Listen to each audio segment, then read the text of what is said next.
What does freedom mean to you? Does it mean the freedom to choose? The freedom to have a family and raise your kids according to your own values? What about living a wild, adventurous life, experimenting with music, relationships, or art? What does freedom really mean? What if freedom meant something that only a few Americans still understood? What if it meant that your choices and your values were set by you, rather than by some politician in a far-off capital? Some people think we're only free to choose to live exactly how they live, by their moral code, or their narrow worldviews. But if liberty means anything, it means that you, and you alone, have the power to exercise your rights to which the laws of nature and nature's God granted you. It's time to put these principles back into action. It's time to restore the American dream, activate in our communities, and take our country back. It's time to wake up, America.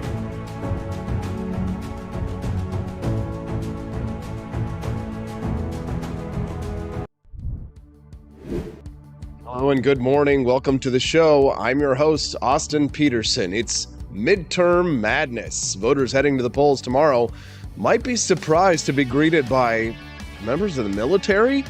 National Guard cyber forces are reportedly being deployed to 14 states. And Joe Biden's Department of Justice officials are planning to head to even my home county. We'll talk about that at the top of the show. Plus, Saturday Night Live actually did something funny for once. Can you believe it? The only thing is, I'm pretty sure that the left wasn't laughing. I've got the clip, and I'll play it for you a little bit later on the show. You don't want to miss that. Then at 7:30 this morning, DeAngeles will be joining me to discuss where education reforms will be at on the ballot across the country.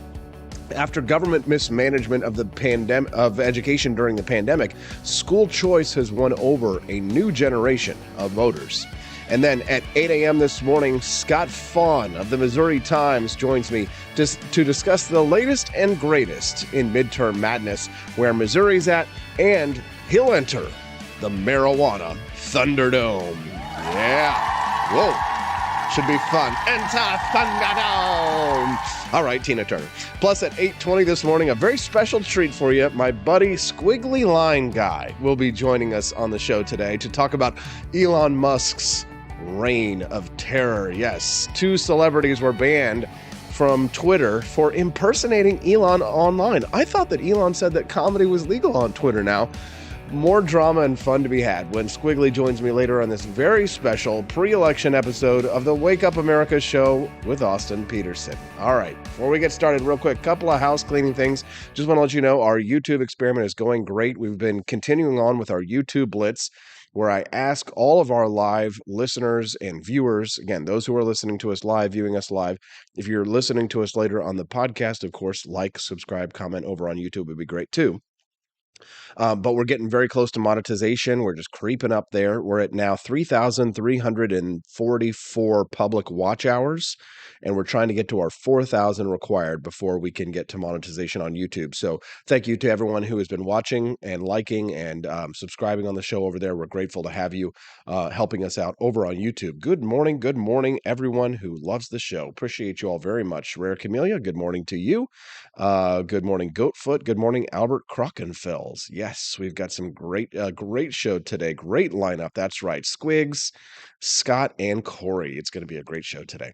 All right. But first, big news. This was sent to me from a friend of mine. The National Guard is going to activate cybersecurity teams in 14 states ahead of midterm elections. That's usually not good. 38 National Guard units provide support against issues like network assessments and risk mitigation. Risk mitigation. Oh.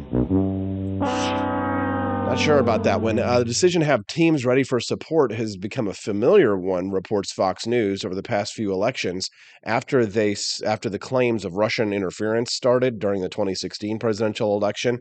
Air Force Major General Rich Neely said that cyber's that new domain. It's a man-made domain. Our goal is to make sure that we have elections as secure as possible. We are really at the beginning stages of this, said Air Force Major General Rich Neely. Now, National Guard cyber forces have provided support in 8 states during the primary elections earlier this year, and they're reportedly prepared to protect the integrity of the midterms if necessary. Now, if you live in any of these 14 states, then you are likely to see National Guard cyber cops on duty.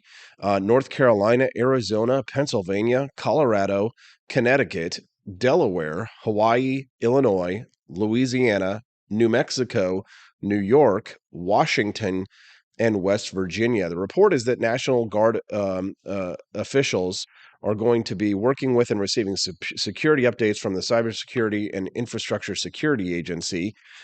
This is the key agency that is tasked with protecting election infrastructure against cyber threats, at least according to Politico. It'll be interesting to see how that plays out, but a little bit closer to home, specifically in my home county, something suspicious.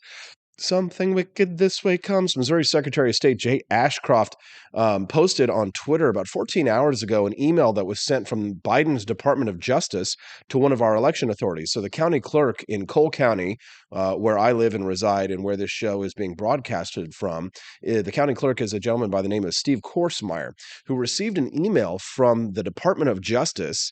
Listen to this. This is from Assistant United States Attorney Charles M. Thomas, who wrote to Steve Korsmeyer and says that he's working with the Disability Rights section of the Civil Rights Division of the Department of Justice. We wanted to let you know we will be reviewing Cole County's voting program on site on Election Day. There will be 4 Department of Justice staff, including me, working in 2 teams. One team would like to come by your office on Monday, today, to just briefly touch base. Is there a time that would be convenient for you? He continues on, for Election Day, we would appreciate if you could identify for us the election official we should touch base with at each polling place. For example, who would be that election judge? Also, if you would please let the election officials know we will be visiting each polling place and have a few questions for them that may assist in making the visits go smoothly. Rest assured, we understand you will be administering the election, and we will try to minimize the time spent on each side. Sure. Please let me know if you have any questions, blah, blah, blah. Now, Secretary of State Jay Ashcroft is not pleased with this. He says, well, that while the United States Department of Justice could clearly learn a lot from Missouri about nonpartisanship and how to administer accessible, secure, and credible elections, he says it would be highly inappropriate for federal agents to violate the law by intimidating Missouri voters at the polls on election days. This is big news, and honestly, I'm kind of shocked that this isn't bigger news today. What's happening here in Cole County, which is why I'm talking about it here on this show. It's something that we need to be on high alert. Missouri Secretary of State Jay Ashcroft seems to think that the Biden administration Department of Justice could be attempting to engage in intimidation of Missouri voters at the polls on Election Day.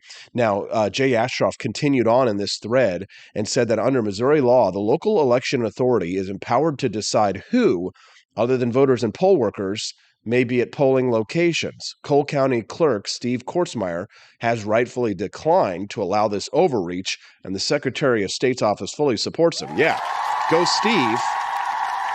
Very much like that, very much. What do you think about that? You can send us a text on the show at 573-319-1586. Are you concerned about election integrity this year? I'll tell you, I was reading an article this morning about how a lot of people who thought that the Joe Biden election, the 2020 election, was not properly decided, are now running for office. They're running for Secretary of State positions across the country. A lot of Republicans who were concerned about the integrity of our elections are stepping up. They're running for county clerks in their county clerk off in their counties. They're running for Secretary of States, and that's what you're supposed to do. And it's freaking the left out, to be quite honest, that the Republicans have taken such an interest in the election process. But that's what happens, after 2020, when people lost so much confidence in the integrity of our elections. And I just read an article today on the Daily Wire about in Indiana, there was a man who was thrown out of being an election what's the office election judge, I believe, because he had preset all of the voting machines in his district to be straight line Democrat. And so they kicked him out from being an election judge. He's no longer allowed to manage the voting machines in his county. Yeah, this was just this morning. I'm reading from the Daily Wire. You can wonder why people are feeling a little bit concerned about the state of our elections. Daily Wire, I should have pulled that article up for you, but Daily Wire election, Indiana, Democrats. Yeah, I'm not gonna be able to pull that up just for you while you're alive. I had it up there earlier, but Missouri Secretary of State office sent out a tweet saying to the Biden administration's Department of Justice officials who are trying to come to Cole County, if the DOJ desires to discuss this matter further, they may meet in my office instead of trying to bully a hardworking county official. Dang. Got to give it to Jay Ashcroft there. Missouri's got a great Secretary of State, Jay Ashcroft. And I'll tell you this too. The rumor is that he is going to be running for governor here in the state of Missouri. Definitely something that you want to keep an eye out on because Jay Ashcroft, very good, very conservative candidate. Though, so what do you think is going to happen in the midterm elections tomorrow? Do you think it's going to be a red wave, or do you think that the Democrats will be able to hold it off? You know, candidates in key battleground states are made their last pitches over in these final hours up to the election day.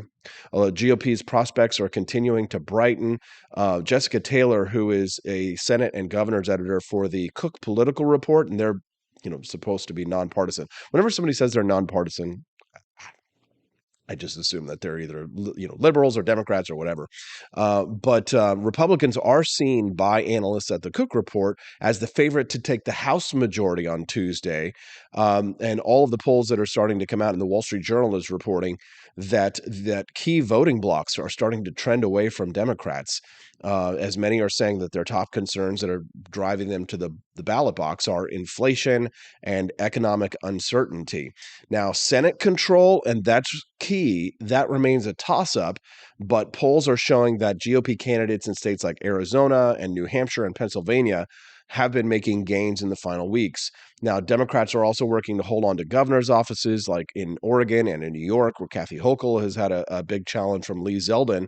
And those states were once seen, of course, as safely Democratic, but have actually been competitive this year. Now, Jessica Taylor said that there's many Democrats who wish that the election was held even a month ago. It seems the closer that we get to election day, there is a deterioration for Democrats. Definitely something that we want to keep an eye on. And I think it has a lot to do with, again, this from the Wall Street Journal.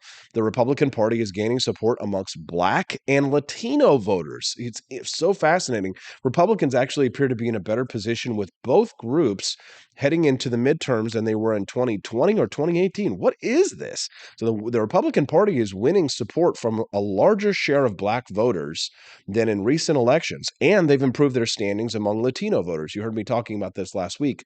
About 17% of Black voters said that they would pick a Republican candidate for Congress over a Democrat in the Wall Street Journal's polls that they ran both in October and in August. This is a lot larger than the 8% of Black voters who voted for former President Trump in 2020 and the 8% who backed Republican candidates in 2018 House races. So from 8% during the Donald Trump election in 2020 to now 17% who say that they would vote for a Republican candidate.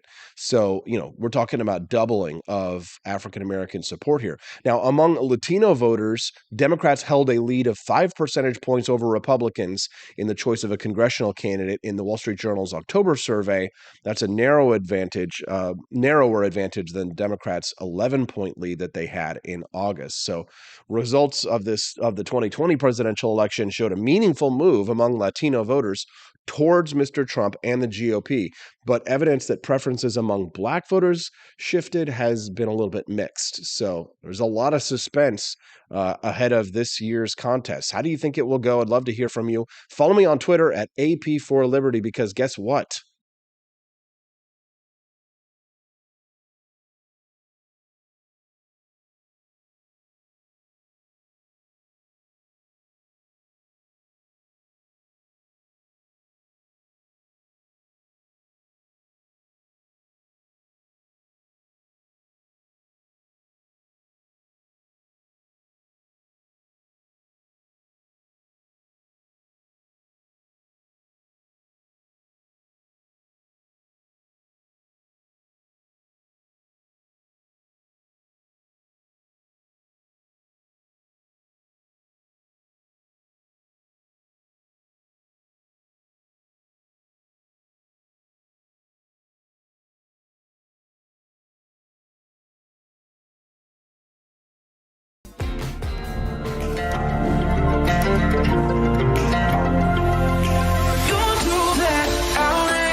It's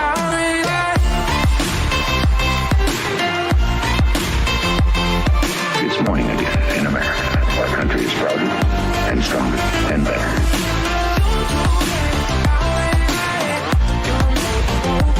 I like shooting things, but whenever I can't shoot something, I like to cut things. My life isn't all about shooting and stabbing and cutting, though. Sometimes I have to do actual work, but when I work, I still like to have fun.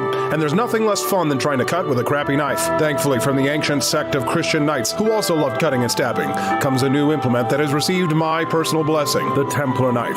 Like the ancient sword of Excalibur, you don't choose a Templar knife, it chooses you. You just decide what kind you want on the website first, however, and then order it online, and then it chooses you. The Templar knife comes in a variety of shapes. As a man of culture and taste, I have decided I will never use a terrible knife again. And thanks to the inspiration provided by this excellent product, I have decided to launch a new crusade against anyone using less than superior knives. Join me, brothers and sisters, by visiting uppercuttactical.com/pages/Templar-knives. That's a lot of slashes. For that, you'll need a Templar knife. For 10% off, use code AP for Liberty and join me in a quest for glory, for liberty, for Christendom, for the Templar knife. Get yours today. Fire.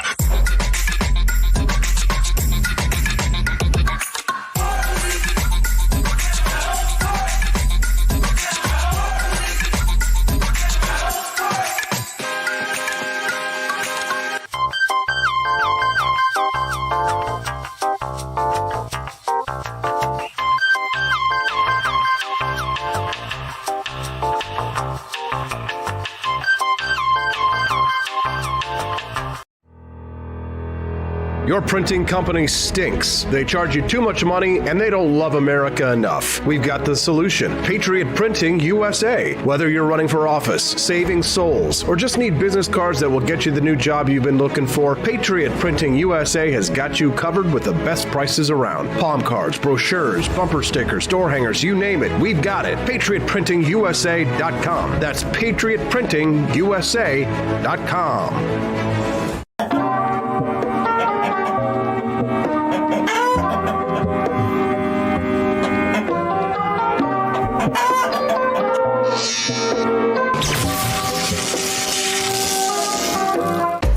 Want an engaging website to boost your business? You're just a click away from 5-star Fiverr talent. Hundreds of freelancer skills like web design. Head to Fiverr.com today and get something started.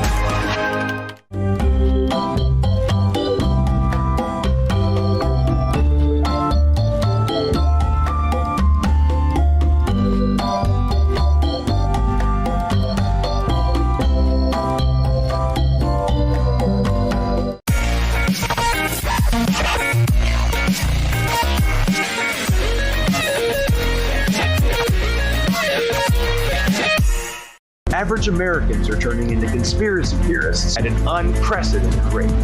Flip City Magazine was created for new converts to aid in their in-depth research along the path of absolute truth.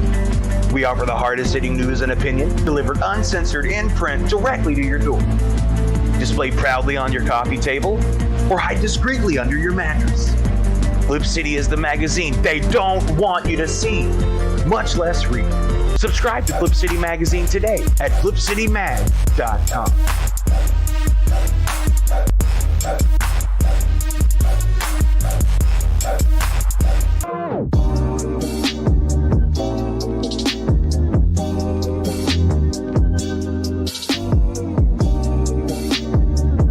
I would remind you that extremism in the defense of liberty is no vice.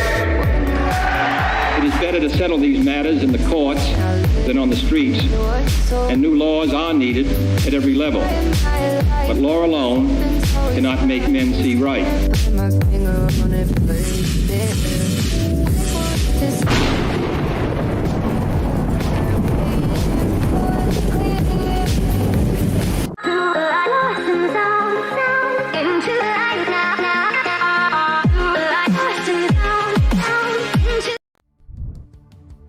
Good morning, it's 7:21. You're watching, listening, and hanging out with Live AP. That's me. I'm Austin Peterson. How are you? Who are you? What are you doing here? How did you get in here? I'm not wearing any underwear. Underwear? Under there. Welcome to the show. Glad to have you here. It's a little wild. It's a little weird. Maybe I should write for SNL. Although I actually saw over the weekend a funny SNL clip, if you can believe it. Let's go over to our Twitter weirdness scene. Take a listen to this. So watch and react to Saturday Night Live actually doing something funny. Are you feeling tired and worn down? Sick of the endless grind at work? Exhausted by your family, desperate for some peace and quiet? Daniel! Your kids want you! Then ask your doctor about COVID.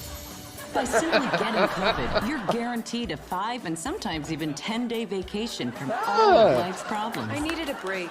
Just some time away from everyone. So my doctor suggested I get COVID, and it was the greatest week of my life. All I wanted was to sit on the good part of the couch and watch the Netflix I want to watch. And Wait, pause. Grandma killers, science deniers, anti-vaxxers. finally able to, thanks to COVID. At first, I was worried about getting COVID, but my doctor assured me it's fine now. I'm triple vaxxed. It's Quadruple fine. if you count HPV. So I'm fine now. The doctor says it's fine now. Oh, yeah, it's fine now. It used to be the end of the world, but now it's fine now. And I'm triple vaxxed. 4 if you count HPV.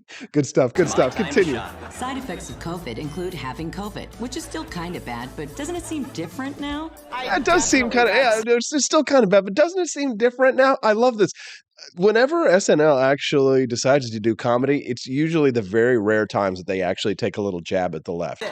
Pun intended. But I also got paid for 10 days to never leave a blanket. Plus, I got a great story I could tell people at work. It was like I had a bad cold for 3 days.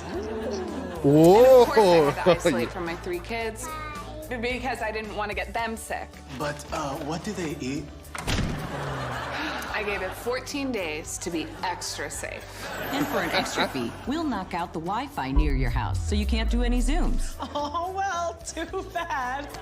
COVID is the perfect way to get out of jury duty, cousin's wedding, friend's improv show, neighbor's adult baptism, and husband's murder trial. At this point, COVID is basically a 10-day cruise, which is also a great way to get COVID. COVID isn't for everyone. That's why there's also new COVID Always Positive Home Test. The only COVID test that comes with 2 pink lines already drawn on. Again? But you just had it a week ago. Please don't do this to me. COVID. Because sometimes the only way to get mentally healthy is to get physically sick. And sure, there might be long-term memory problems, but that would honestly be amazing, because there's so much I want to forget. my brain's already really bad. If it gets 10% worse, but I don't have to talk to a single person for a week, I'll take that deal in a horse beat. You mean a heartbeat? Either way, thanks, COVID. Thanks, COVID. Thanks, Bovid. I think I'll get COVID again. Today. COVID. Go ahead. You deserve a break. Good stuff. Good stuff. Can you believe it? SNL actually did a little bit of comedy. That is pretty funny stuff if you missed it. Yeah, well, we need a good laugh after all of the weirdness and craziness that we've had. Did you guys see this clip of Donald Trump taking a jab at Ron DeSantis? Oh yeah, this is pretty wild. So Trump took a jab at DeSantis just ahead of the midterms. I thought this was kind of wild, a little bit weird. Former President Donald Trump mocked Republican Florida Governor Ron DeSantis by calling him Ron DeSanctimonious at a campaign rally on Saturday. Let's head on over and take a listen to that and see what former President Trump had to say.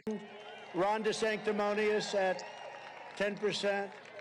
Mike Pence at 7%. Oh, Mike's doing better than I thought. Oh, wait a minute. So what's the context here now? Trump at 71. Ron DeSanctimonious at 10%. Mike Pence at 7%. Oh, Mike's doing better than I thought. Okay, yikes. All right, so what are we talking about here? So Trump made this attack in Latrobe, Pennsylvania, while he was reading from a poll that was conducted shortly after the FBI's raid at Mar-a-Lago in August. Trump was talking about how, in terms of like Republicans choosing the next candidate, he said he was at 71, Ron DeSanctimonious at 10%, Mike Pence at 7%, and then of course he took a jab at Mike Pence, saying Mike Pence is doing better than I thought. Now, the former president has not yet indicated, even though he's not yet indicated that he intends to run, DeSantis is kind of seen as Trump's main challenger for the Republican nomination in 2024. Fascinating stuff. Now, this is a poll from the Daily Caller. This is not my words, okay? This is from the Daily Caller. So those who are going to be like, Austin, you're taking a jab at Trump.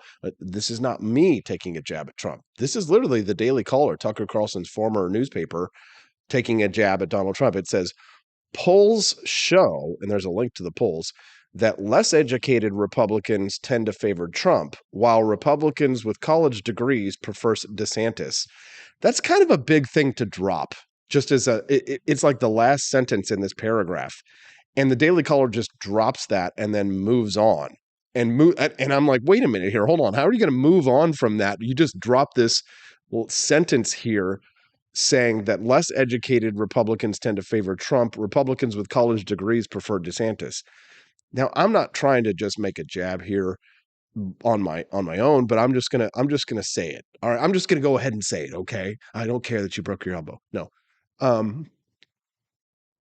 if less educated Republicans tend to favor Trump, and listen, I'm a Republican. I'm a college educated Republican, so I guess I'd prefer DeSantis. But I mean, that probably means that Trump's gonna win. Or I'm not just trying to take him a jab my own party here, but I mean, we're talking about the masses, though. The masses. The most people are educated. All right, we probably need to just move on to education. Let's talk to Corey DeAngeles about education, getting educated. Is our children learning? We'll talk about that when we get back with Corey DeAngeles. Yeah. Okay, Austin, time to get out of here. All right, let's move. Want an engaging website to boost your business? You're just a click away from 5-star Fiverr talent. Hundreds of freelancer skills like web design. Head to Fiverr.com today and get something started. American conservatism is distinct, like America is distinct from the United Kingdom. American conservatism's roots comes out of the Wild West, out of pioneerism. The difference between American conservatives and European conservatives is that Americans are cowboys. We are that God, guns, gold, and girls. It's wild here. And we should stay that way. We shouldn't allow a European version of conservatism to come and infect us here. We like it wide open spaces here, deep in the heart of Texas and all that.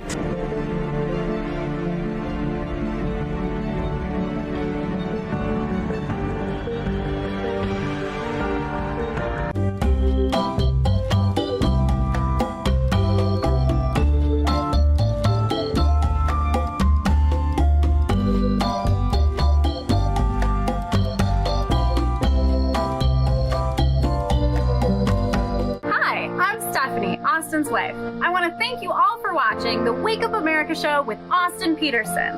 This show has been a huge venture for our family, so we would love it if you could join us. I believe in liberty, and I believe in Austin's ability to spread the ideas of liberty. Do you? I want to ask you today to join Peterson's Patriots with a pledge of $17.76 a month. Help us to stay cancel-proof so we can spread the message of limited government across the country. I joined Peterson's Patriots myself, just in a little different way. Visit wakeupamericashow.com/support and make your pledge today.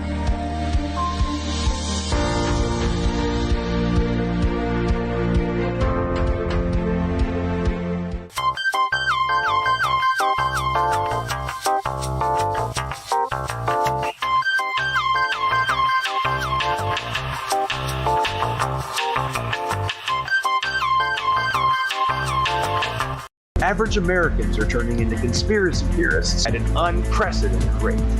Flip City Magazine was created for new converts to aid in their in-depth research along the path of absolute truth. We offer the hardest-hitting news and opinion delivered uncensored in print directly to your door. Display proudly on your coffee table or hide discreetly under your mattress. Flip City is the magazine they don't want you to see, much less read. Subscribe to Flip City Magazine today at flipcitymag.com.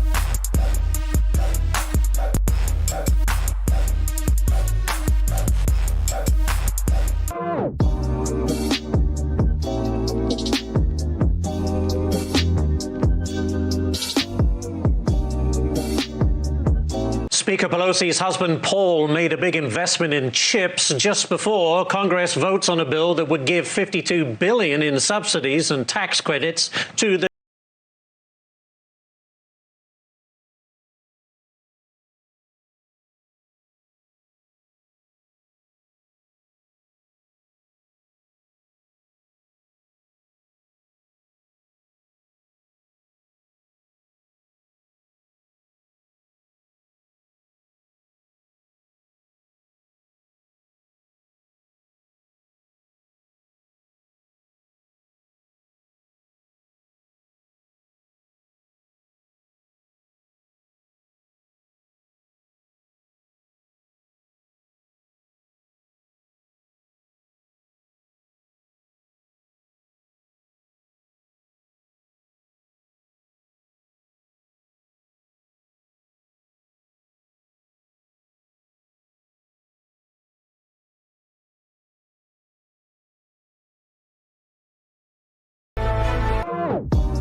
In order to save a native fish species in Montana's Glacier National Park, Park Service officials want to use rat poison to kill off a non-native species that Park Service officials put in the lake 100 years ago. In the early 1900s, government Park Service officials artificially stocked Gunsight Lake with rainbow trout to improve recreational fishing opportunities. Since then, the rainbow trout's population has increased, and through hybridization now threatens the existence of a different species of trout native to surrounding waterways. Rat poison that government officials want to use has been banned since 2005, is toxic to animals and humans, and has been linked to Parkinson's disease. This poison is a naturally derived compound and breaks down when exposed to sunlight, and officials can use other neutralizing agents downstream to limit contamination. The National Park Service has similar plans for waterways in the Grand Canyon as well. The federal government has confirmed a nationwide shortage of Adderall, months after nearly 2/3 of community pharmacies reported that they were having trouble filling prescriptions.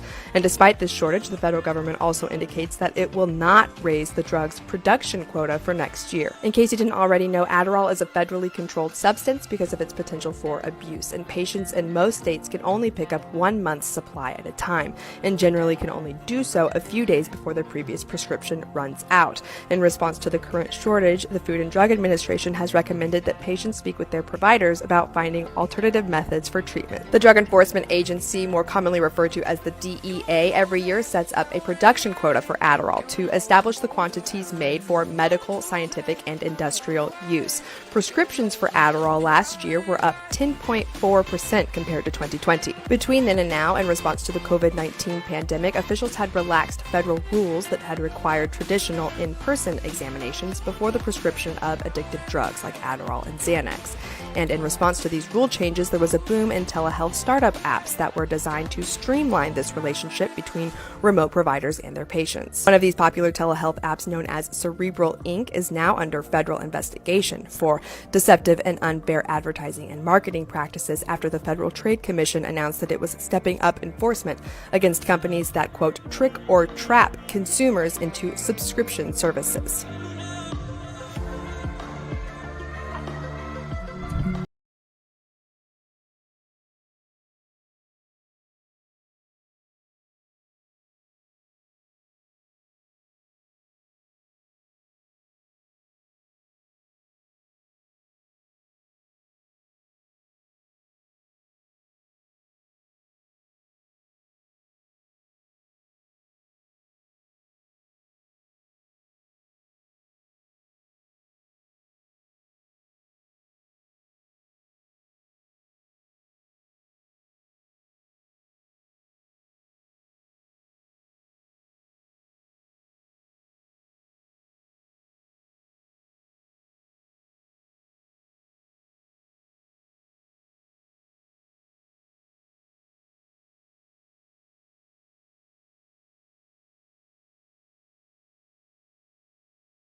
to be there to help my patients, and after an injury, I found myself as a patient.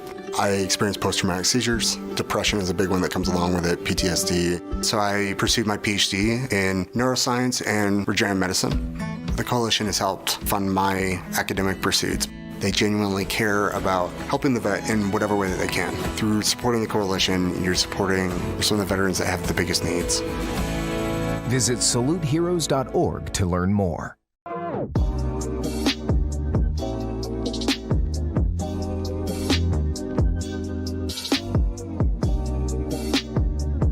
If there wasn't going to be somebody who was a fiery champion of liberty, somebody who would get out there and who would be aggressive, and if they wouldn't do it with more fire or passion than I had, then I would go and I would fight this battle for us.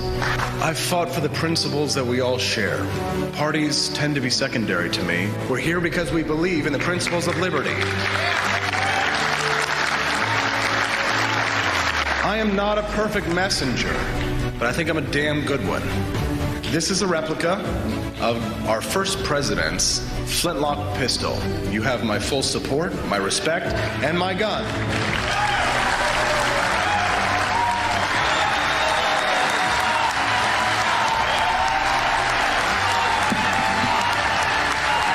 Thank you, Ben.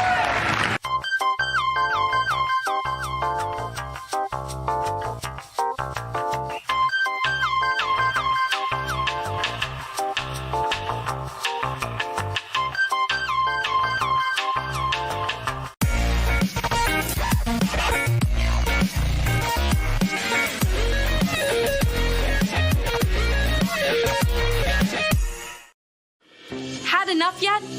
Do facts no longer matter? Are lies to be encouraged instead of punished? This is not our inheritance. If truth no longer matters, we will not remain free for long. This is our generation's challenge, to defend our founders' hope that we the people could self-govern if we defend our right to get the facts. And right now, we're building the only defense of free people have. The facts on every politician, every position they held, every statement they've made, every vote they've made, and any cash they've taken. It's the real history on those now pandering for your vote. There are hundreds of young people building our defense right now, and they need your help. We all have our passions, but as our ancestors knew, when events become so foul they threaten us all, we must stand and defend each other. Please, have our backs. Join us at votesmart.org.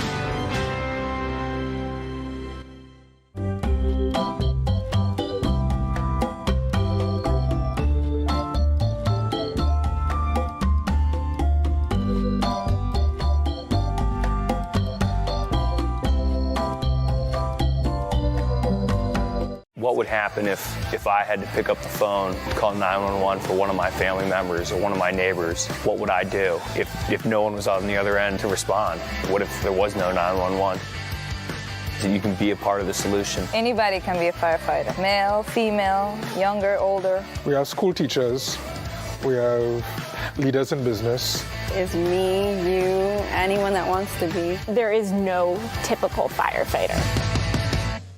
We wish you a freedom Christmas. We wish you a freedom Christmas. We wish you a freedom Christmas and a liberty New Year.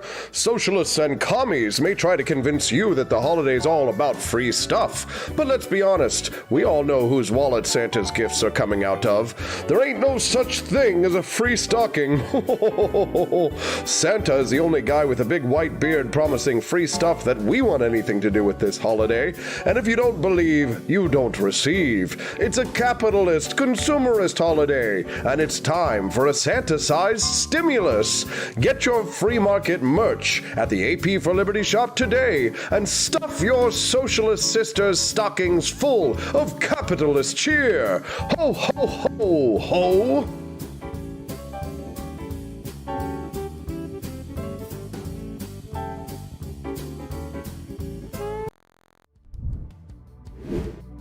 And we're back. Good morning. It's Austin Peterson. Thanks so much for tuning into the show. Appreciate y'all going on standby there for a little bit while I got my next guest, who is totally worth waiting for. Corey DeAngeles, who's going to talk to us about where education choice will be at on the ballot this year in the midterms. Let's talk to Corey now, joining us live and on camera. Good morning, Corey. How are you, sir? Hey, Austin, doing well. Thanks so much for having me. Yes, thanks so much, Corey. I mean, I've been excited to see you making your way around the country, fighting for education choice. Certainly, it's become an enormous issue in the last couple of years as more and more children we have seen have suffered the negative consequences of the mismanagement of our education policy. It's led to sweeping victories for governors in places like Virginia and elsewhere. And now with less than 24 hours until the midterm elections will be decided, Corey, where is education reform or school choice or our best prospects for progress in education on the ballot?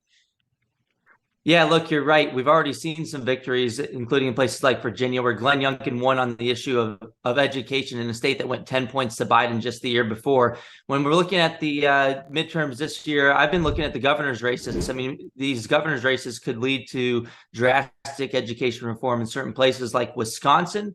So you have incumbent Tony Evers, for example, a Democrat, vetoed a ton of education reform bills, including school choice for all earlier this year. It would have expanded, kind of like in Arizona, where they have every family, regardless of income, can take their kids' education dollars to the public, private, or charter school of their choosing. Tony Evers was sent a bill to do that. It was vetoed, and Real Clear Politics projects that Evers is going to lose to as a Republican opponent, Tim Mickles, who's a huge supporter of school choice. So that would be a major shift in education freedom.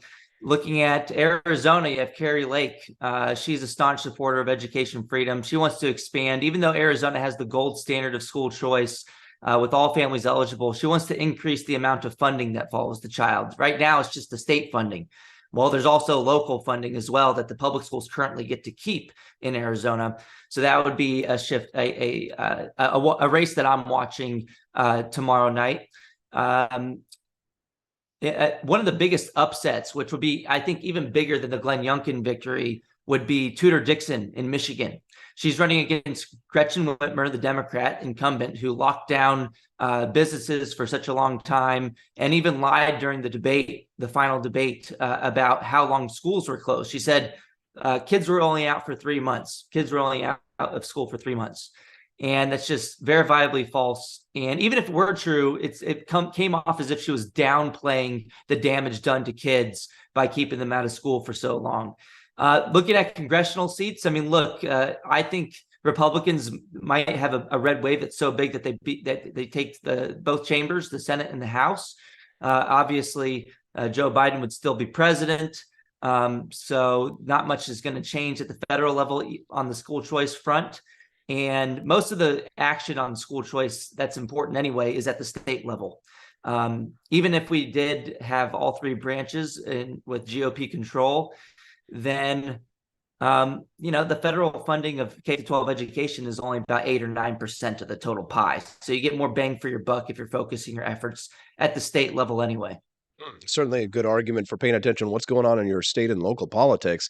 If you're just tuning into the show, we're speaking to Corey DeAngeles about where education choice might be on the ballot. He's pointing to a lot of these gubernatorial races. I thought it was interesting, Corey, this was a big story last week, was the article in The Atlantic by Emily Oster, where she was calling for what she called a pandemic amnesty.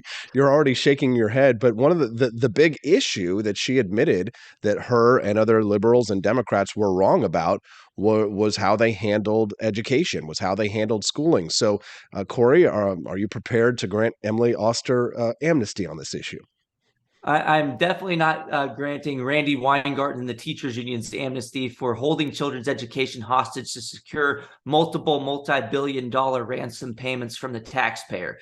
I mean, look, you had private businesses fighting to reopen. You had the private schools fighting to reopen. In California, you had a Christian private school in Sacramento that even rebranded itself as a daycare to open, to get around the government's stupid regulations that applied to closing schools but not daycares, because for whatever reason COVID could get you if you're learning something in that same building. But if you were just at a daycare, it was totally fine. I mean, the private schools, private businesses, they all wanted to reopen because they knew if they had to keep their doors closed, they might have to remain closed for good. The public schools knew that they can get your money regardless of the tax system, but it was even worse because they knew that they could get financial benefits from remaining closed. They could say, oh, we're closed because we don't have enough money, even though we spend over $16,000 per kid per year, much higher than average private school tuition.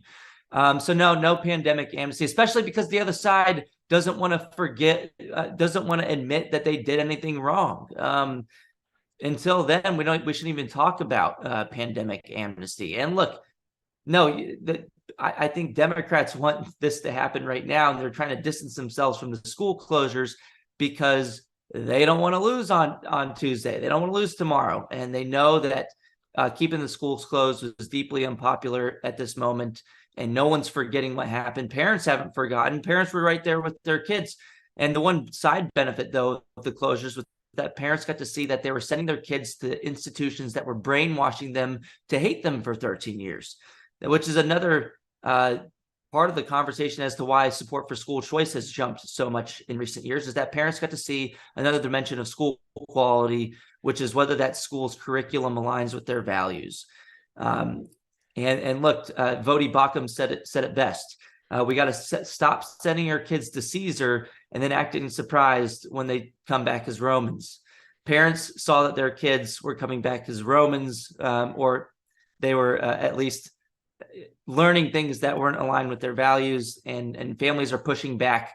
They're a new special interest group when it comes to K-12 education. Forever, it was just the employee unions, but now the kids have their own union and they're called parents. But the only way that things are ever going to change, if those parents show up at the school board meetings, but then continue to show up at the ballot box tomorrow on Tuesday. They need to hold politicians accountable so that this never happens again. Maybe then we can think about pandemic amnesty, but you need some accountability at the same time.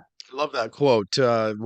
Don't be surprised when you give your children to be educated by Caesar that they come back as Romans. I like that quote. I think I like, it reminds me a little bit of another quote that I like from Malcolm X, who said, never let your enemy teach your children.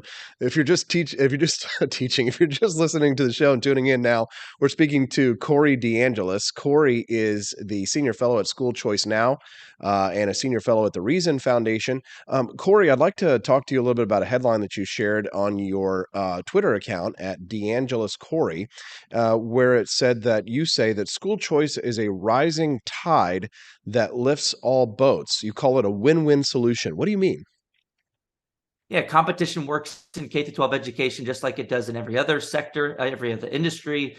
When parents get a choice to choose the education that works best for their kids and aligns with their values, and the money follows the child, well, suddenly you have bottom-up accountability. The public schools up their game in response to competition, and there have been 28 studies on this topic. That's all that's the total number of studies, and 25 of the 28 studies find statistically significant positive effects of private school choice on public school outcomes. The competition is a rising tide that lifts all boats. It's a win-win solution, and obviously the families who get a choice benefit. That's why they're making the choice. But the kids who remain in the public schools, their outcomes improve as well. And there's been a small subset of studies, about 5 of them, that I've written about in a blog at the Washington Examiner called School Choice Benefits Teachers Too. All 5 of the studies find that private and charter school competition lead to higher teacher salaries in the public schools. So school choice benefits kids and families, obviously, but it also benefits the kids who remain in the public schools and the teachers as well, because whether we like it or not, the government school system is not just a monopoly, it's also a monopsony in the labor market. Competition in the market for goods and services benefits customers. Competition in the labor market benefits employees. I mean, just think about the trends over time. In the public school system in America, since 1970, we've increased per pupil education expenditures by about 152% after adjusting for inflation. Teacher salaries have only increased by about 8% in real terms. So when I hear the teachers complaining about digging into their pockets, and maybe they're not earning enough in a certain area after being in the system for so long, and they're so upset with the red tape and the bureaucracy of the government school system, I kind of feel bad for them. But the problem isn't with their competition. The problem is with their employer. It's a monopoly, monopsony in the labor market. It's interesting, fascinating stuff. Corey, is there anything else that you think our listeners should know before I let you go? Anything about the midterms or anything that you'd like to plug? I mean, we need to look at, we're going to see the new shift in leadership in legislatures all across the country, and it'll be fun to look at what's happening this session. But look, Arizona just went all in. They had the slimmest of GOP majorities. They have a one-seat majority in the Senate and the House. They have the governor's office. It's a purple state in Arizona, the slimmest of majorities, and they just went all in on school choice, the gold standard. Every single family, regardless of income, background, or zip code, can take their kids' education dollars to the public, private, charter, or home-based option for their kids. And if Arizona can do it, every red state should be able to do it in the country. So I'm looking at you, Florida. I'm looking at you, Missouri. I'm looking at you, Texas. Abbott's finally leading on the issue. He's pushing for school choice. He even said in January that this was going to be the swiftest, most powerful push for school choice in Texas history. They have much stronger GOP majorities than in Arizona. If Arizona can do it, states like Texas should be able to do it as well. It is on the Republican Party platform.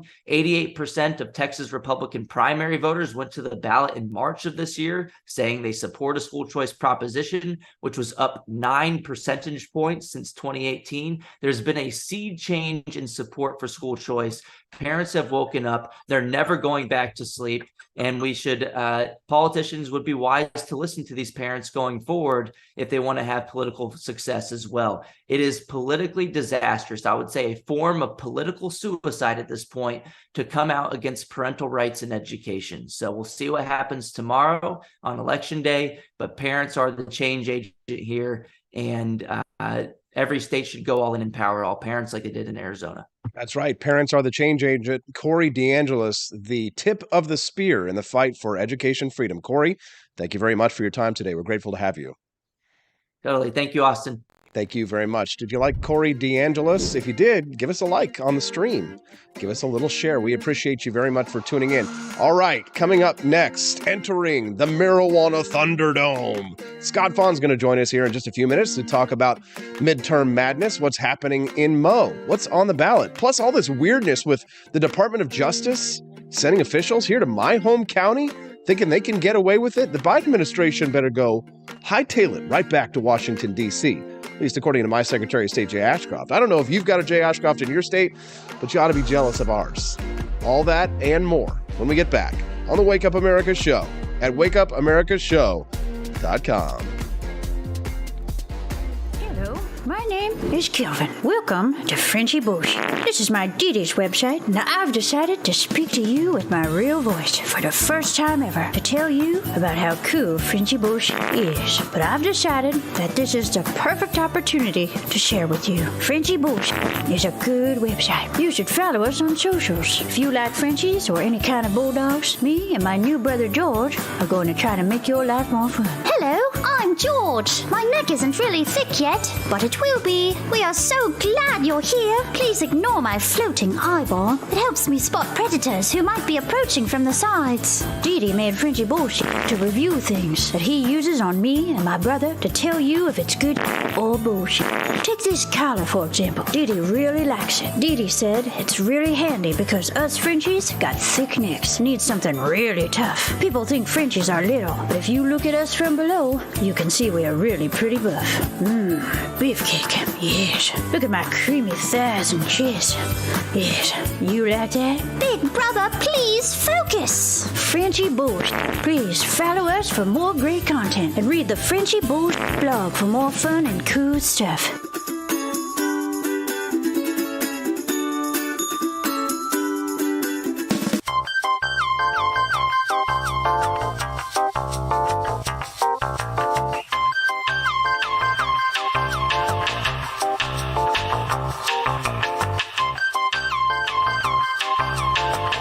I'm a public defender. I am a public defender. I'm proud to be a public defender. 80% of Americans accused of a crime will get appointed a public defender. Everybody from a speeding ticket to capital murder. For every dollar we spend on public defenders, we spend $3 on prosecutors. Public defenders have to do pretty much everything on their own. Social workers, counselors. Investigating is another piece of it. The average public defender holds 300 cases annually. You never feel like there's enough time. Public defenders have health issues all the time. A lot of people people give up and say, I can't do this work anymore. Gideon's Promise trains, mentors, and supports public defenders.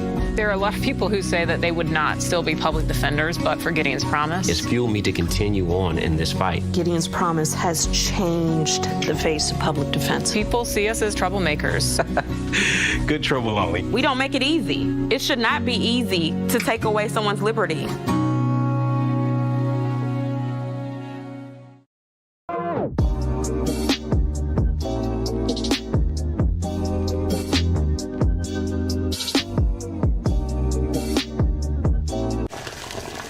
Ever hear the one about the frog?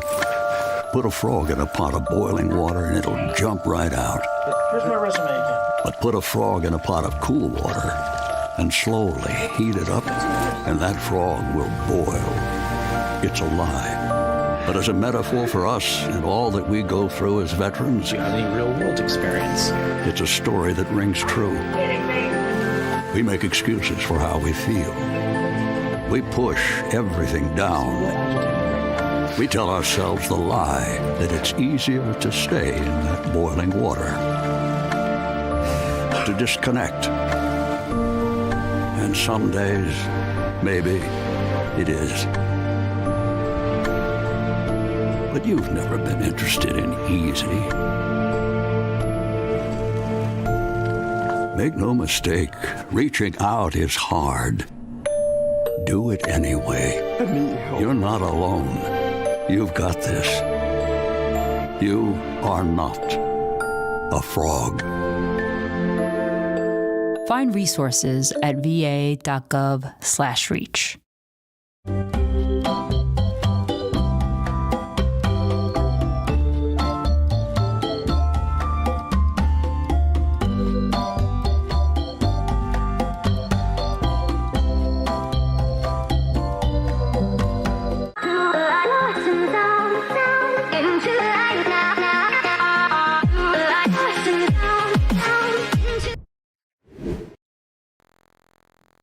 If you need anything on election night, I'll be over.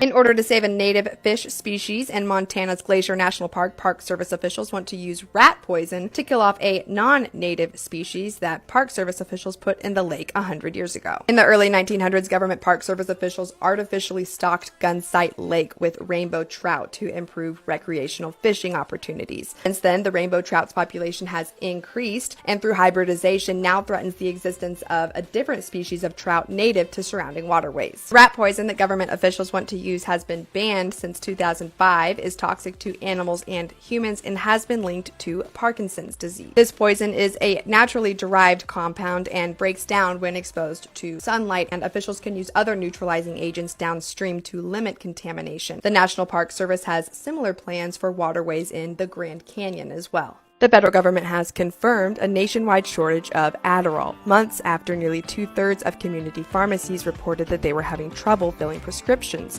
And despite this shortage, the federal government also indicates that it will not raise the drug's production quota for next year. In case you didn't already know, Adderall is a federally controlled substance because of its potential for abuse, and patients in most states can only pick up 1 month's supply at a time, and generally can only do so a few days before their previous prescription runs out. In response to the current shortage, the Food and Drug Administration has recommended that patients speak with their providers about finding alternative methods for treatment. The Drug Enforcement Agency, more commonly referred to as the DEA, every year sets up a production quota for Adderall to establish the quantities made for medical, scientific, and industrial use.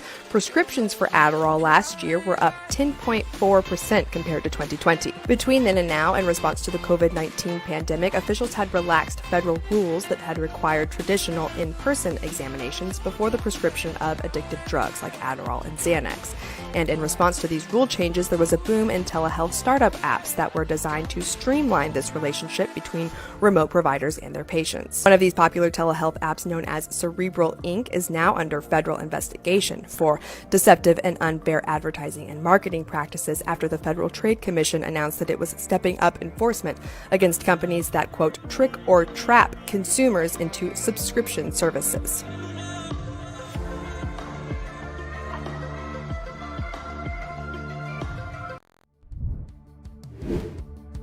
Eyes on Freedom. It's 8:03 on a Monday, the day before Election Day. I'm your host, Austin Peterson. Thanks so much for tuning in to the Wake Up America show. Yes, today is the day. The exciting news is coming. I can't wait to share with you. I know all the listeners and friends and fans of the show have been waiting. Well, it's going to happen today. I thought we'd have to wait until tomorrow. So make sure you're following me on Twitter at AP for Liberty so you can get the news. I think it's coming at either 1 p.m. or 2 p.m. Just be on standby. Just keep hitting refresh until you see the news. All right. Well, the big news is that the midterm elections are coming tomorrow, and I wanted to speak to somebody who's got more insight into Missouri politics and pretty much anybody. He's the host of the Missouri Times, the publisher of the Missouri Times, Scott Faughn joining us right now, fresh from his F-150 tour. Scott, good morning. Thanks so much for joining us today. Morning, buddy. I appreciate you having me on. Yeah, thanks so much for coming on, Scott. Let's hit the big story here in Missouri. I mean, nationally, they aren't talking about us like they are in Arizona or in places like, the races, the governor's race in New York and all that kind of stuff.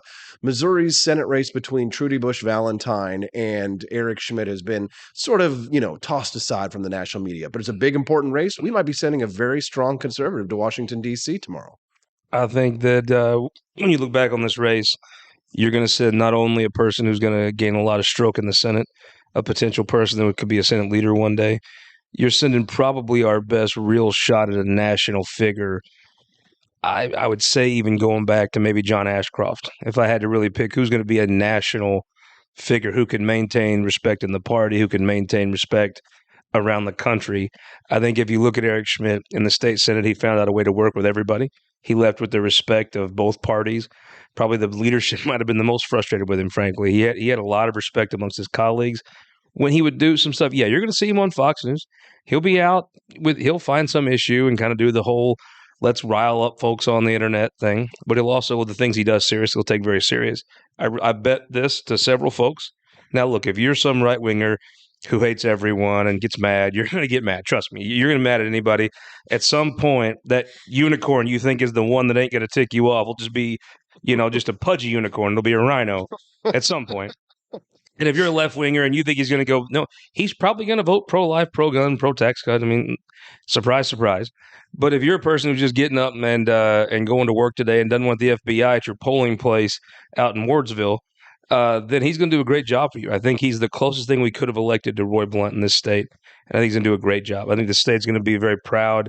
I think Democrats, he's going to be the guy. Democrats are like, well, okay, fine. For Republicans, he's going to be the guy. You're like, yeah, that guy's got judgment and sense and delivers. If you're just tuning in, we're speaking to Scott Faughn. He's the publisher of the Missouri Times, in whose building we are enjoying right now and live streaming. If you're appreciating the show and you love the Wake Up America show, then definitely say thank you to Scott Faughn for that. Scott, now you brought up the FBI being out here in Cole County. The Secretary of State, Jay Ashcroft, tweeted 15 hours ago that there was voter intimidation going on by the Biden's Department of Justice. What is this? I think what happened was a very politically tone-deaf thing came out of the Kansas City Western District Department of Justice. I think they probably have some legitimate concerns about handicap accessibility. I think there may have been a history of some issues here in Cole County with that, a pretty distant history, but still. So they wanted to come out and observe on Election Day how handicapped people could vote. Well, Jay Ashcroft, being the engineer, brings up a great point. You could have came out at any point in the last 2 years since the last election and checked the hallways or measured, the grade of the inclines. None of that's changed. Like if you voted a polling place here in Cole County, it's the same polling places, the same handicap accessibility. I think there's a real political tone deafness. And I think you have to keep in mind, if you're a U.S. attorney, you're the king. I mean, you can shoot off fireworks if you want to. You can wave the flag. But let's be honest. If you're a U.S. attorney, you have all the power Joseph Stalin had in Russia. If you want to send you to prison, you can. There's nothing you can do. You can't fight the federal government. They'll either bankrupt you or lock you in a cage, if that's what they want to do. Now, most of the time, it's for very good reasons. But then also sometimes they invade former presidents' homes or they want to come out. I think that sometimes folks in those positions, nobody ever tells them no like Putin. Nobody tells Putin no because he has total power. The Republicans, the law and order, the God-loving Republicans have created a police state called the federal judicial system that is just a lengthy plea bargain process. If you're not Vince McMahon, you can't beat him. So I guess nobody tells Putin no. all power, nobody tells you. So nobody tells the U.S. attorney, hey, this might be a bad look. Not everybody thinks you're the good guy. So I think he's shocked to see, oh my God, they don't want us there? No. Most folks want the government very far away from them. Since General Order 11, most Missourians want the federal government very far away from them. So I think it was a tone-deaf thing, and Jay Ashcroft, but I mean, who's running for governor, jumped all over it. What a great job he's done saying, get out of my county. Remind me, it's General Order 11. Was that the one to push the Mormons out of Missouri? No, that was a different order from the state. General Order 11 was by Lincoln's son-in-law to burn 4 counties, rape, pillage, and destroy 4 Missouri counties called the Burnt District, not far from where you're from. Out there in Cass County. Cass County and south. They wanted to burn those counties, extinguish any life, kill all the livestock, and run folks out. That's your government, what it did to American citizens. That's probably on my great-grandpa's business out there, Nance Davis. You can find his information out there online on Ancestry.com. He was injured in a battle down in Mississippi. You can text the show this morning at 573-319-1586. If you're just tuning in, we're speaking to Scott Faughn, the publisher of the Missouri Times, about the midterm elections tomorrow. All right, Scott, it's time to put you into the Marijuana Thunderdome. Here we go. I should have had some Tina Turner up there. Send him into Thunderdome here. Are we all excited about this? Yeah, I thought so. Scott, let's talk about marijuana on the ballot, because what's been fascinating about marijuana on the ballot in Missouri is that all my libertarian friends, all my pothead friends, all my pro-legalization friends didn't vote for it. If they voted early, they didn't vote for it. But if they're voting tomorrow, they say they're not going to vote for it. Think it's going to pass? I think it will pass. I think it's going to be very close. In Missouri, it's very easy to get a no. Much easier to get a no than a yes. So any kind of organized opposition usually tanks anything on the ballot. This time, it's a weird situation. I mean, I'll just give you my 2 cents on where it is. There was a system that came together that gave out licenses for medical. The goal behind that was very controlled. So my mom in West Butler County, who's not going to vote for pot ever, she might not be too put out by one store that looks kind of nice and isn't in your face. And a person like me that doesn't care what people smoke could vote for it. But I kind of agree. I've been to Denver. I don't want Missouri to become Denver. It stinks there. It smells really bad. And as somebody who doesn't necessarily mind cannabis, I'll just say that, like, when you walk down the streets, it's a little too pungent. Yeah. I just say I'm German. My elbow bends at the perfect angle for these 12-ounce curls. I'm I promise you, I'll smoke not one more ounce of pot, whether it passes or not. I don't mind if anybody else does. And I don't really think you should have to get a doctor's note to do it. But in Jeff City, you drive down Missouri Boulevard. There's one place. It's off to the side. It's an old Taco Bell I think they redid. Classy, nice. Nobody's minded. I think they've done a great job introducing marijuana legally in a way that not your average Missourian isn't angry about. Now, you have some folks that didn't get licenses. Probably the program would be better if the old boys would have gotten a back room and divvied them out the old-fashioned way. You know, Harry Truman and those boys didn't do too bad at life. I think that the program would have been in a better place if they would have had a more corrupt system. Because some of these people from out of state you would have never gave a license to. You would have gave them to your local folks who wouldn't complain. But you have some folks in Missouri that didn't get licenses that are pretty ticked. And you have some folks that don't want any regulation at all of marijuana. I understand that. I'm generally anti-regulation. And I generally don't care if people smoke pot, so if it fails, I don't mind. I voted for it because I think it's a good way to introduce it. I also think there's this crazy thought that if you vote no today, this legislature, who never passed medical even, is going to come in and pass recreational in some way where you could stick a pot store every 20 feet downtown. That's not real as I see it. Why would a legislator do that? You look at right now, you get contributions from the medical industry. The organized industry has a pretty good reputation in the Capitol. There was one bill filed that didn't even, I think might have got a mercy hearing because the guy was a good guy, but it got nowhere close to passing. I'll tell you right now, if someone's telling you, oh, vote no and we'll go pass this in January, I don't care if they do or not, but that's not real. That's just not real. And what you're going to have now is you have the existing folks that do medical, and you have the folks that didn't get licensed that are ticked off, and the folks that want to probably sell pot in gas stations, right? I mean, most of my friends that are kind of the pot smoking burners, they want pot everywhere. Fine. I kind of don't, but I'm not. It's my preference. I don't have to say you can't legally do it, but I really don't want pot everywhere personally. I kind of like to have beer everywhere, but again, I'm German, so I think it's what you'll see is a lengthy war between the established industry who can block anything they want to block and the legislators who don't want to tick off their constituents in Willow Springs, Missouri. They don't want to vote for this. It doesn't help them. And you're going to see it's going to come back to your potheads versus your corporates. And let me tell you who wins that in Missouri. The corporates ultimately, but after a lengthy fight, if it doesn't pass tomorrow, we'll have this conversation for the next 5 years and it'll still be the existing medical system. What I find is so fascinating about this is that it's usually, kind of Baptist and bootleggers kind of a deal. But here in Missouri now, it's the pro-legalization and the anti-legalization people who are working together on this to try and stop that on the ballot because, the pro-legalization people want it, like you said, in people like myself. Gas stations. You should be able to buy it at a gas station. But, I don't like the whole, corporate aspect of it, the way that it's a takeover. There have been accusations that the people who wrote the ballot language here were just doing it so that they could personally enrich themselves. Duh. Yeah, of course. Yeah, of course. And they paid for it, right? Yeah, for sure. The real problem Missouri has is that our constitutional amendment system, this referendum system, is ridiculous. I mean, it makes no sense. You should never have this many topics that you could squeeze in. It should be, in my opinion, something where if it's a constitutional amendment, yes, make marijuana being legal to me is a fine thing for a constitutional amendment if enough folks find the thing. Now, right now, no one in North Missouri or Southeast Missouri ever signed these petitions. You don't have to get signatures in North and Southeast Missouri. It's ridiculous. Yet we have to go by the laws the rest of you put on the ballot and vote on.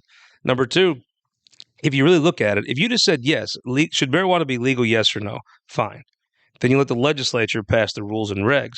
That's a much better system than letting the entire rules and regs be written into a lengthy ballot measure. That's the thing the Republicans should fix. Who cares about pot? Let's talk about just in general. We have a much better state government. If you allowed the folks, of course, let folks make the overall general decisions. Then let them vote for people to make all the little sub rules and regs. Now, we're speaking to Scott Faughn. He's the publisher of the Missouri Times. You can read at MissouriTimes.com. Scott, is there anything that you think that people should know before I let you go? Any predictions for tomorrow that you'd like to share about the midterms? I think you're looking at Schmidt probably plus 15. I think the wave has been building. I think when this primary was over, the fact is, when Trump was president, he would hurt your feelings, but you give the clerk 2 20s, they give you a tank of gas and folded money back. Now you have to swipe your card twice to fill up your truck. Whoever won that primary, I think even Eric Greitens would have won this in this climate. I think the fact when it wasn't Eric Greitens, you could have just picked any Republican out of any courthouse in the state. It's a big statement that Eric Greitens could have still won. I think he could have still won. I think that any Republican in any courthouse was going to win by 10. Eric Schmidt's a very good politician. One of the most amazing feats when you look back on this whole cycle is that he won that wildly competitive primary by 20 points. An amazing political feat. I think you're seeing the send off of a national figure now, and I don't know what politics will be 6 years from now, but I know it'll change. It won't be what it is today, and I think you're sitting somebody that has the intellectual and the political skills to probably be successful for Missouri within whatever those changes look like. That's Scott Faughn, the publisher of the Missouri Times. Thank you very much for your time, Scott. We appreciate you coming on the show today. Great analysis. Always fun, buddy. Looking forward to the announcement. Yeah, the big announcement happening later today. You don't want to miss it. Make sure you're following me over at AP for Liberty on Twitter, where I will drop the big news. All right, coming up next, our favorite squiggly line guy coming up on the show to talk about Elon's reign of terror on Twitter. Have you been following what's going on? He banned, the lady who held up the Trump head. You're probably really happy about that. And then some random internet podcaster nobody ever heard of anyway, H3H3. He's got millions of supporters and followers, way more than I do. Well, he's banned from Twitter too. Well, what's going on? Why are all these famous people getting banned from Twitter? I thought that comedy was supposed to be legal. We'll talk to Squiggly Line Guy about that when we get back on the Wake Up America show at wakeupAmericaShow.com. Want an engaging website to boost your business? You're just a click away from 5-star Fiverr talent. Hundreds of freelancer skills like web design. Head to Fiverr.com today and get something started. American conservatism is distinct, like America is distinct from the United Kingdom. American conservatism's roots comes out of the Wild West, out of pioneerism. The difference between American conservatives and European conservatives is that Americans are cowboys. We are that God, guns, gold, and girls. It's wild here. And we should stay that way. We shouldn't allow a European version of conservatism to come and infect us here. We like it wide open spaces here, deep in the heart of Texas and all that.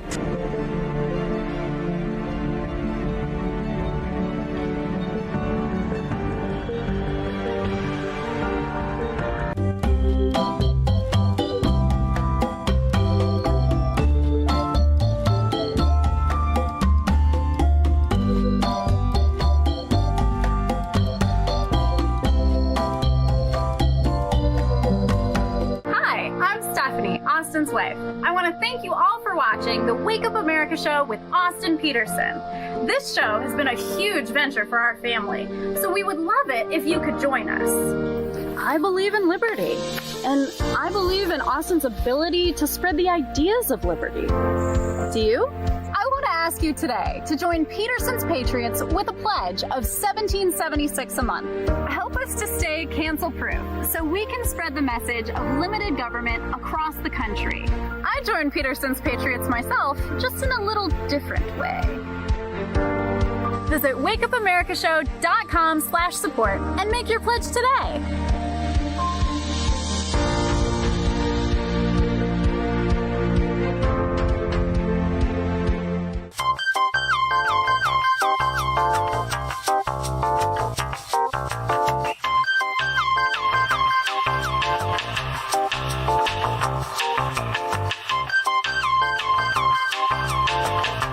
Average Americans are turning into conspiracy theorists at an unprecedented rate. Flip City Magazine was created for new converts to aid in their in-depth research along the path of absolute truth. We offer the hardest-hitting news and opinion delivered uncensored in print directly to your door. Display proudly on your coffee table or hide discreetly under your mattress. Flip City is the magazine they don't want you to see, much less read. Subscribe to Flip City Magazine today at flipcitymag.com.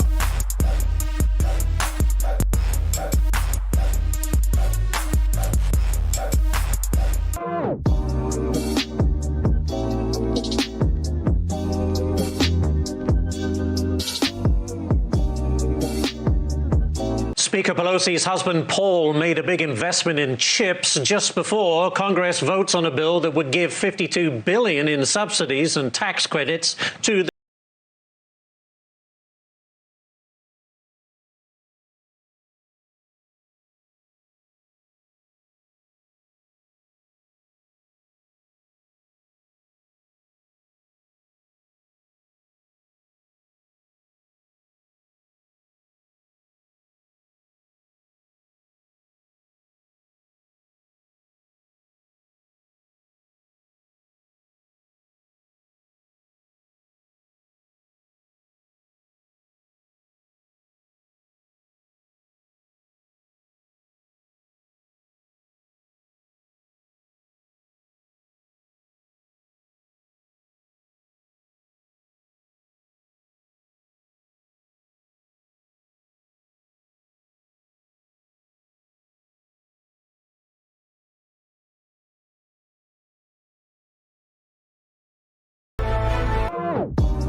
Good morning. It's 8:22. You're watching and listening to Austin Peterson. Thanks so much for tuning into the show. We're glad to have you here. It's a YouTube Blitz this week. We're asking our listeners to please share and like and subscribe and comment over on YouTube. Watch the show over on YouTube at youtube.com/AP4Liberty to help us to get to monetization. We're almost there. We've been super grateful to have all of our friends joining us over there. Of course, you can listen and like and subscribe and comment on any of our other social platforms. If you've got something against YouTube, that's fine. We've got you over on Rumble as well as on Facebook and on Twitter as well. So we'd like to see you over there. Joining us now live to talk about Elon Musk's reign of terror. It's my good buddy making his first appearance on this show, Squiggly Line Guy. Good morning, Squigs. Thanks so much for joining us. Welcome to the show.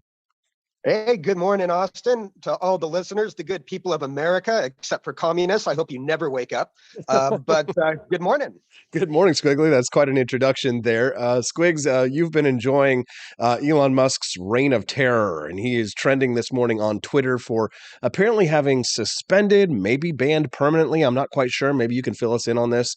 One was a YouTuber by the name of Ethan Klein, H3H3 fame. The people who are familiar with online stuff will know. Other people might not care. Kathy Griffin, who famously was in trouble for holding up the Donald Trump's bloody head that got her in quite a bit of hot water years back. But now both of these people are maybe permanently suspended from Twitter for impersonation. What's the story behind this one? Can you help us suss it out? What's going on? Yeah, so these are, very, very unfunny leftists. That Elon Musk said that Kathy Griffin was suspended for impersonating a comedian. But what they were doing was they were impersonating, changing their name to Elon Musk and their profile picture to Elon Musk profile picture, and telling, putting out, messages to vote for Democrats and things like that. And we're trying to get their followers to retweet them.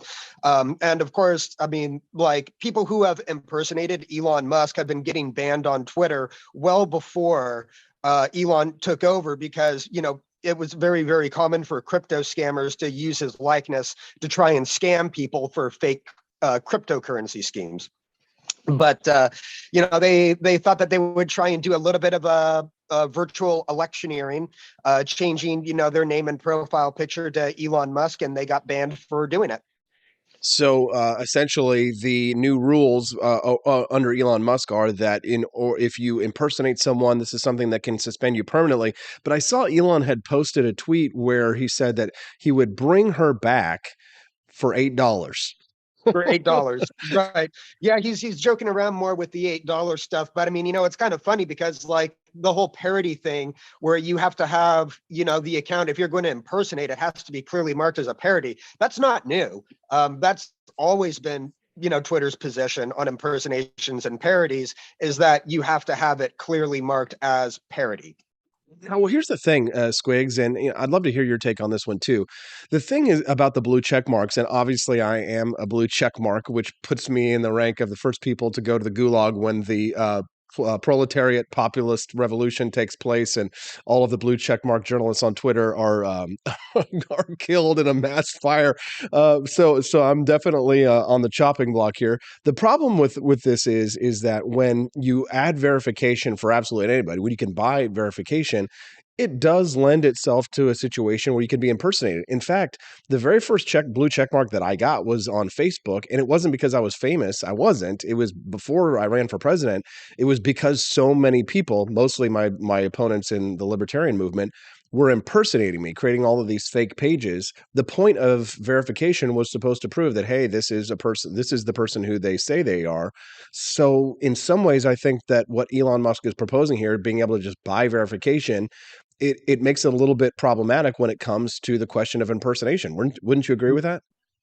Yeah, I think I've heard them run some ideas that that, for example, when you're verified, it's going to use the name that on your ID or on your card that you verify with, and if you change that, you will temporarily lose your blue check, pending validation of that. Now, when it comes to like how he's been treated by the media, it's amazing how much an enemy of the left Elon Musk has become. Not because of his policy changes, right? Because I mean, he voted for and supported Andrew Yang. He was a Democrat at the time. Elon Musk supports universal basic income. I mean, in terms of like climate change, if climate change is one of the biggest issues that the left is in favor of, Elon Musk is on board with them. He's literally the founder and manufacturer of electric cars trying to save the environment. But why do you think the left hates him so much? Because he's the richest man in the world. That's it.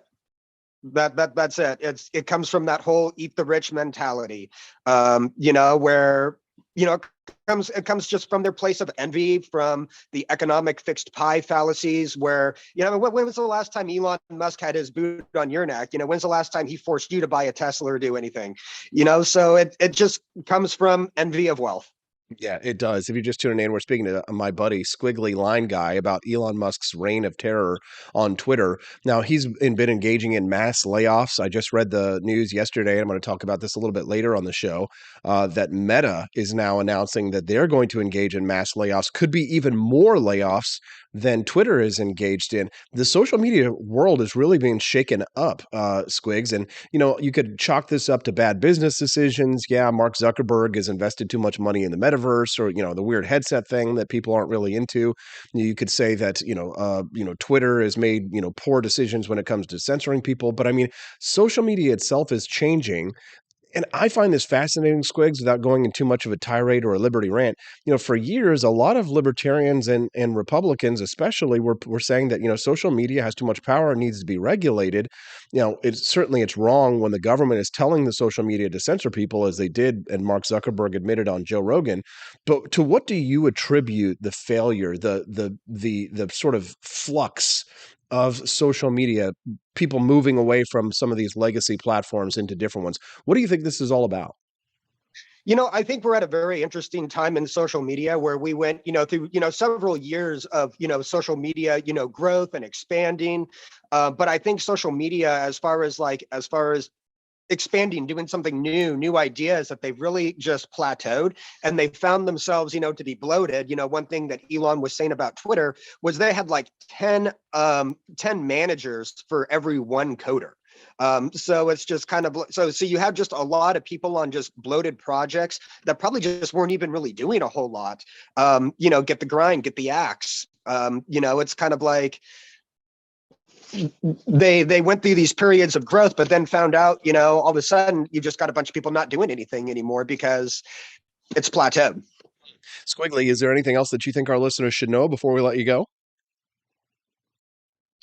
Vote red tomorrow. Get the Democrats out. Vote red, or vote Libertarian. If you've got Libertarians running, just vote for anybody but the Democrats. Anybody but Democrats. That's a message that I can certainly get behind. Squiggly Line Guy, thank you for your time and for your friendship, and thank you for fighting for freedom. We appreciate you, sir. Yep. Thanks for having me on. Thank you so much. Guy Squigs. Now, he's gotten banned a lot on those platforms, I'll tell you. He has been on the end of the axe. So, maybe they'll bring Squiggly Line Guy back. We'll see. All right. Coming up next, my interview with Paul Kurtman to talk about the midterms and pandemic amnesty. Paul Kurtman says people should go to jail for what they did during the pandemic. Talk about all that and more on the Wake Up America Show at wakeupAmericaShow.com. Hello, my name is Kelvin. Welcome to Frenchy Bullshit. This is my Dee website. Now I've decided to speak to you with my real voice for the first time ever to tell you about how cool Frenchy Bullshit is. But I've decided that this is the perfect opportunity to share with you. Frenchy Bullshit is a good website. You should follow us on socials. If you like Frenchies or any kind of bulldogs, me and my new brother George are going to try to make your life more fun. Hello, I'm George. My neck isn't really thick yet, but it will be. We are so glad you're here. Please ignore my floating eyeball. It helps me spot predators who might be approaching from the sides. Dee made Frenchy Bullshit to review things that he uses on me and my brother to tell you if it's good or bullshit. Take this collar, for example. Dee really likes it. Dee said it's really handy because us Frenchies got thick necks. Need something really tough. People think Frenchies are little, but if you look at us from below, you can see we are really pretty buff. Beefcake, yes. Look at my creamy thighs and chest. Yes, you like that? Big brother, please focus. Frenchy Bullshit. Please follow us for more great content and read the Frenchy Bullshit blog for more fun and cool stuff.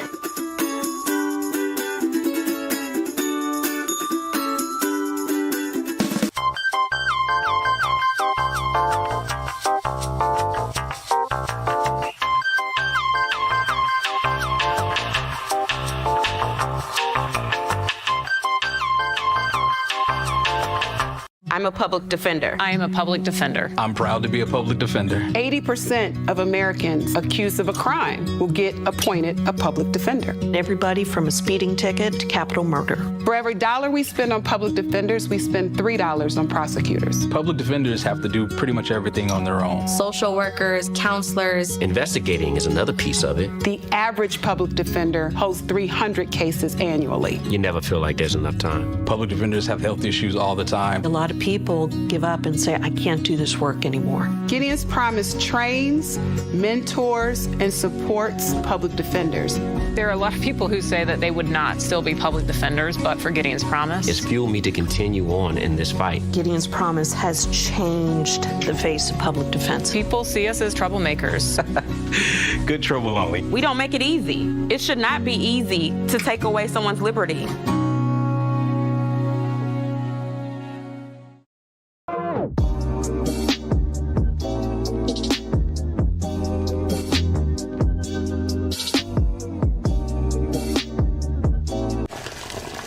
Ever hear the one about the frog?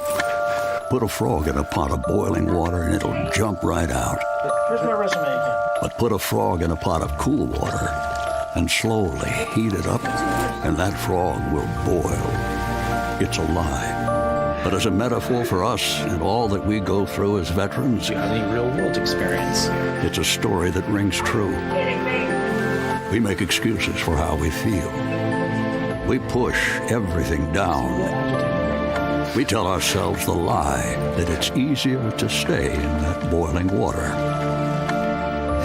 to disconnect. And some days, maybe it is. But you've never been interested in easy. Make no mistake, reaching out is hard.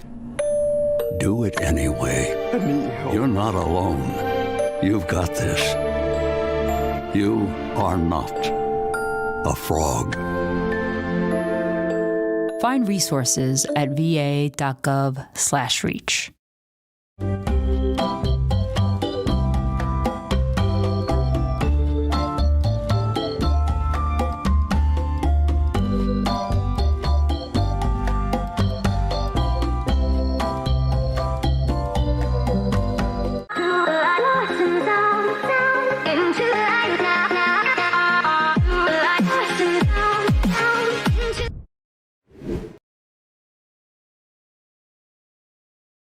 Of the, or will we splish splash and just take a bath?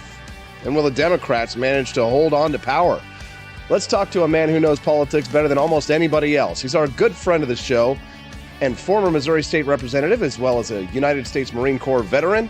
Thank you for your service. Paul Kurtman joining us live and on camera right now. Good morning, Paul. How are you, sir? Doing pretty good, Austin. Really glad to be with you again. Yeah, thanks so much for coming on, Paul. We always appreciate your insight. Paul, maybe I'm getting ahead of myself. I'm just feeling a little excited. Maybe it's because it's Friday and the weekend is coming. But I've got a good feeling about next week. What about you? You know, I have a pretty good feeling about it in terms of being able to push back against the left. I think that we have an opportunity for the GOP to be taking the Senate. If they win every race they're favored to win, they'll have a 1 senator majority in the U.S. Senate. And of course, in the House, you know, the odds are 80% that the GOP is going to wind up taking the House. So as long as we don't snatch victory or snatch defeat out of the jaws of victory, as they like to say, we actually could pull this off and wind up taking the Congress and be a good check on the Biden administration. I don't know if you saw this headline yesterday, Paul, but it got me just giddy. I felt a little thrill up my leg the same way Chris Matthews does when Obama walks in. When I saw this headline from the Washington Post that if we actually managed to take the Senate, if Republicans managed to take the Senate, that would mean that Senator Rand Paul would be in charge of a very powerful healthcare committee, which would mean that he could conduct investigations on all the pandemic wrongdoings that have been committed in the last couple of years. Did you see this? I did not see that article, but I tell you what, that really, really is exciting to me. Because if anybody, listen, I don't know if I've ever said this before on your show before, Austin, but the Republicans have a way of coaxing us into voting for them to be a check on everything the Democrats have been doing, but then they never do anything. They have their committee meetings, they get their little sound bites, they get their social media shares on Facebook, they get to go on all the news shows, but like we've never seen any justice. I believe if there's any U.S. senator that's going to help us get any justice on all this COVID nonsense that we've gone through, I mean, there's over 1 million Americans dead. If there's any senator that's up to the task and willing to pursue this to the end, it's Rand Paul. So that would be a huge win for the whole country. Well, yeah, for sure. Especially because this last week, I don't know if you saw this other article about this Democratic lady was asking for pandemic amnesty. We need to have an amnesty for all the wrongs that were committed when we didn't know what was going on during the pandemic. And I don't know if you've been watching conservative Twitter at all in the last week. They've been throwing tomatoes all over that idea. I don't think, I think there's a difference between revenge and justice. I think if we try and go for revenge, then we might overstep and the voters might punish us in the next election.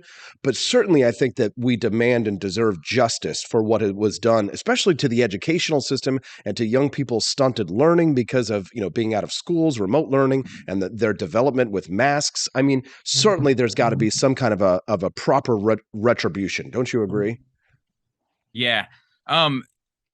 It's funny you say that about revenge and justice. And I think that a lot of times where people make a big mistake is when they shoot for revenge and instead of actually shooting for justice. Revenge is much more exciting. It's a way to whip up your base, but justice is more important for the survival of our system and our freedom. But there's certainly a lot of justice to be had. And that's what people need right now. Like I said, there's over 1 million Americans dead. We have had suicides skyrocket because we've had to mask kids and take away their friends and everything that they've known in life. And meanwhile, the person who's helped push and perpetrate all of these terrible policies also happens to be the highest paid federal employee. And I think that it's wrong. I also think that it's wrong that there is U.S. taxpayer funding that went to this lab in Wuhan. Meanwhile, Anthony Fauci has just been lying through his teeth and trying to put as much spin on what gain of function means. We really just need some answers. And I'll tell you right now, any GOP congressman or senator who maybe is not a darling of the right, this is their opportunity to really become a hero, because there's a lot of people that have been affected by this. And if they will help push for justice, and I want to see some people in jail. People need to be in jail over this. If anybody else was murdered, and then whether they did it on purpose or on accident, the courts would be involved. And one way or another, most people wind up in jail somehow. We need to start seeing some federally elected employees who were responsible for a lot of this making their way into jail cells. Like I said, over 1 million Americans dead. It's wreaked havoc on our system. Education system, our jobs. I mean, take into consideration all the people that have lost their livelihood. And there is a correlation between the amount of money people are allowed to make and pursue and the death rate. There is a correlation there. And so I think that we absolutely need some justice. I really hope Rand Paul winds up in charge of this committee, because I think he's going to take this to the end, and I'd like to see some people in jail. Let's get an applause right now, right here, ladies and gentlemen. Paul Curtman, if you're just tuning in, we're speaking to former Missouri State Representative Paul Curtman. He's also a U.S. Marine Corps veteran. Paul, what do you really think is at stake in this election on Tuesday? What is it that's on the ballot that's not on the ballot? What do you think is driving people to the polls on Tuesday, would you say? So when you look at some of the polling information, what's driving people to the polls happens to be inflation and the economy. That's what we see on paper. And that makes the most sense to me right now, just because every day, even the Democrats down in battleground states like Arizona and Nevada, on their way to vote next Tuesday, they're probably going to be stopping to put gas in their car. I mean, that is like a nightmare scenario for the Democrats right now, that people might have to stop at the pump and fill up on their way to vote. So right now, the Democrats are really hoping that Roe versus Wade is what's pushing people and driving people to the polls, but it's really not. What people really care about is whether or not they can keep more money in their pocketbook. And so when it comes to financial issues, that's one of the things that's at stake. The other thing, though, that's at stake here is, I already kind of alluded to this earlier, the Republicans have a chance. They have a chance to actually take power and actually do everything they say they're going to do. But we've just never seen that before. When it was Lois Lerner targeting conservative groups, when it was Fast and Furious, when it was Hillary Clinton's email scandal, like, Republicans never cared enough to do more than just get some likes on Facebook. If they will care enough and do more, I think the Republicans could hold on to power for years if they would actually just do what they say they're going to do. Yeah, absolutely. Couldn't agree more. Kind of want to switch a little bit topic-wise, although it's still in this the same vein of the midterm elections. This morning, I've been discussing an article that was talking about why Hispanic voters are fleeing the Democrats. Largely, it talks about the gender weirdness stuff of the politics of the left, and sort of how the Democrats have overly focused on the niche interests of urban, white, progressive, urbanites, and at the expense of the sort of, chips and salsa table issues of the Hispanic voters, right? The blue collar Hispanics who are, and largely heading more towards the Republican Party, maybe because they're Catholic, maybe because they're more social conservative, but, certainly inflation and the rising cost of living is going to, be a factor in that. But do you think that, for years, the Democrats have said demography is destiny, demography is destiny. I mean, do you see the Republican Party becoming a more diverse party? Or, is demography really destiny, or is it likely that the Republican Party of today is going to look very different of the Republican Party of tomorrow? Yeah, demography is not destiny, at least not in America. And if that ever becomes the case in America, then we have failed in our mission to keep people free. Demography is not destiny. In our country, people have economic mobility. You can come from any poor slum. You can come from another country, come to the U.S. with no money, and then wind up as a billionaire, manipulating elections. I mean, demography is not destiny in the U.S. But however, I can't necessarily speak to the Hispanic vote maybe with as much confidence as President Biden, because unlike President Biden, I was not raised in a Puerto Rican community. But I can tell you this: you don't have to be a genius and you don't have to be a social scientist to understand that there are ethnic communities that are very deeply rooted in their traditions, because they have a sincere appreciation for the generations that came before them. And when those generations that come before them are fleeing places like communist Cuba, where they're being persecuted just for trying to make money or have their own religious practice or deeply, sincerely held religious beliefs, the Democrat Party cannot in any way hold on to that demographic for very long if the Democrat Party is going to continue to go in the direction of radical wokeism. And so that's one of the main reasons why I think that we see a lot of Hispanics beginning to flee the Democrat Party, because the Democrat Party has showed them just how different than they are than the people who hold on to a value system. The Democrat Party doesn't have a value system. In fact, they've tried to vote out their value system at their Democrat conventions, only to realize that it made huge mistakes and try to vote stuff back in. It's about authority. And we see that kind of historically speaking, when people are for big government, they usually shirk value systems of the people over time. And that becomes the vehicle that they use to hold on to more power and actually control the people. So this is just the same song, different verse for a lot of the people in the Hispanic community, considering the different countries that they've had to flee from before. If you're just tuning in, we're speaking to Paul Kurtman about the upcoming midterm elections. Paul, a little closer to home, our home state of Missouri, there is I won't call it a high-profile Senate race, because I'll be honest, the race between Eric Schmidt and Trudy Busch Valentine has almost been a snoozer and largely gone uncovered, I think, especially by the national media, because I think everybody knows that Eric Schmidt is going to blow her out of the water next week. So I guess really the most important question here to ask is, what kind of a U.S. senator do you think that Eric Schmidt will be? So that's a good question. So I've known Eric Schmidt for a while. When he was in the state Senate, I was serving in the House. We worked on legislation together. He represented part of St. Louis that was not dyed-in-the-wool Republican. And so for that reason, I've seen him vote on things that I would not have voted for.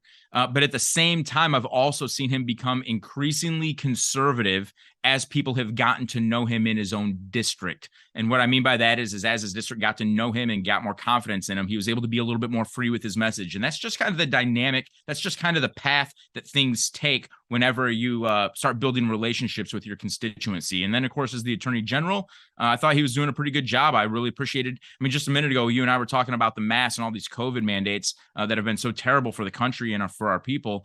Eric Schmidt was one of the leaders in that fight. He was actually one of the leaders bringing other attorney generals from other states into that fight. My hope is this. My hope is he takes that same passion that he had as the attorney general into the U.S. Senate and is the same man, the same conservative, fighting for the same principles and ideals, just to help keep our people free. That's what we need here in Missouri. Is we need a senator who understands that it's his role to help keep our people free and help keep the state of Missouri independent from the federal government.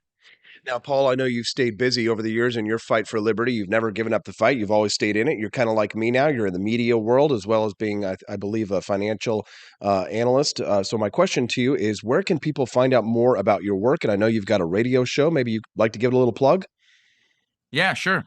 every Saturday from 12 to noon at News Talk STL. They can stream newstalkstl.com, 101.9, 94.1. And then the financial world, if anybody wants to get a hold of me, because the markets are crazy volatile right now and inflation's high and markets are down, prkurtman.com is where they can find me there. prkurtman.com. That's Paul Kurtman, a friend of freedom and a friend of the show. Thank you very much for your time, Paul. We're grateful to have you today. Anytime, Austin. Thank you. Thank you very much. I enlisted as a medic to be there to help my patients, and after an injury, I found myself as a patient. I experienced post-traumatic seizures. Depression is a big one that comes along with it, PTSD. So I pursued my PhD in neuroscience and regenerative medicine. The coalition has helped fund my academic pursuits. They genuinely care about helping the vet in whatever way that they can. Through supporting the coalition, you're supporting some of the veterans that have the biggest needs.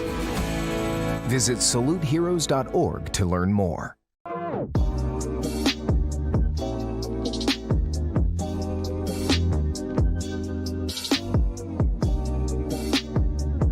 If there wasn't going to be somebody who was a fiery champion of liberty, somebody who would get out there and who would be aggressive, and if they wouldn't do it with more fire or passion than I had, then I would go and I would fight this battle for us. I've fought for the principles that we all share. Parties tend to be secondary to me. We're here because we believe in the principles of liberty. I am not a perfect messenger, but I think I'm a damn good one. This is a replica of our first president's flintlock pistol. You have my full support, my respect, and my gun.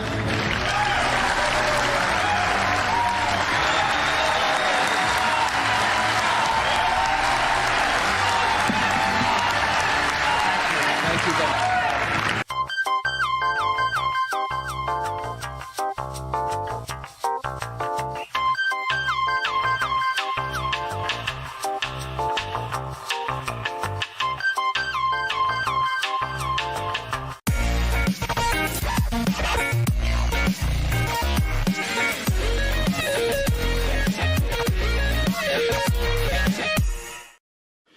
Had enough yet?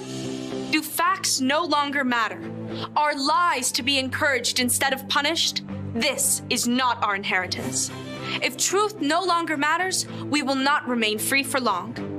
This is our generation's challenge, to defend our founders' hope that we the people could self-govern if we defend our right to get the facts. And right now, we're building the only defense of free people have, the facts on every politician, every position they held, every statement they've made, every vote they've made, and any cash they've taken. It's the real history on those now pandering for your vote. There are hundreds of young people building our defense right now, and they need your help. We all have our passions, but as our ancestors knew, when events become so foul they threaten us all, we must stand and defend each other. Please, have our backs. Join us at votesmart.org.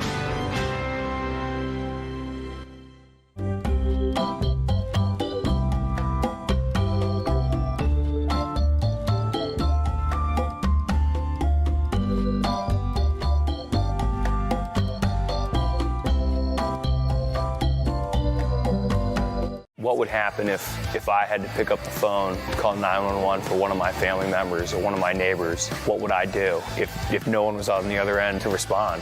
What if there was no 911?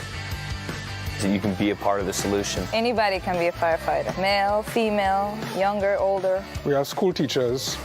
We have leaders in business. Is me, you, anyone that wants to be. There is no typical firefighter. We wish you a freedom Christmas. We wish you a freedom Christmas. We wish you a freedom Christmas and a liberty New Year. Socialists and commies may try to convince you that the holiday's all about free stuff. But let's be honest, we all know whose wallet Santa's gifts are coming out of. There ain't no such thing as a free stocking. Santa is the only guy with a big white beard promising free stuff that we want anything to do with this holiday. And if you don't believe, you don't receive. It's a capitalist, consumerist holiday, and it's time for a Santa-sized stimulus. Get your free market merch at the AP for Liberty shop today and stuff your socialist sisters' stockings full of capitalist cheer. Ho, ho, ho, ho!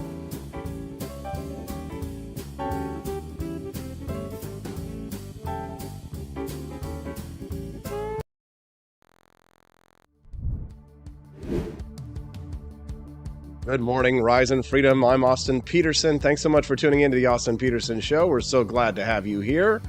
Welcome, welcome. Love hearing from our listeners. They've been sending us text messages this morning. Somebody was asking about Eric Schmidt. Isn't he going to go up against big tech? That's what he says he's going to do. There may not be much big tech left to go around. I'm going to talk in just a moment about Meta announcing potentially thousands of layoffs. In the Wall Street Journal, I'll talk about that in just a couple of minutes. Another listener texted in this morning, says that I thought that Squiggly Line guy, the guy that I interviewed earlier, was gone from social media because he chased pedos. Was that the Squiggly Line guy? That's correct. Yeah, Squiggly Line guy got busted on Facebook for basically outing pedos. Yeah, it was pretty wild stuff. Let's move on over to this story at the Wall Street Journal. Facebook parent Meta is preparing to notify employees of large-scale layoffs this week. Social media's planned cuts expected to affect many thousands of its workforce. I do want to say and extend my hand of courtesy to those who will be affected, who have been affected by the layoffs at Twitter and who will be affected by the layoffs over at Meta. To everyone who lost their job at Twitter and is about to get the axe over at Facebook, just remember, we're all in this together.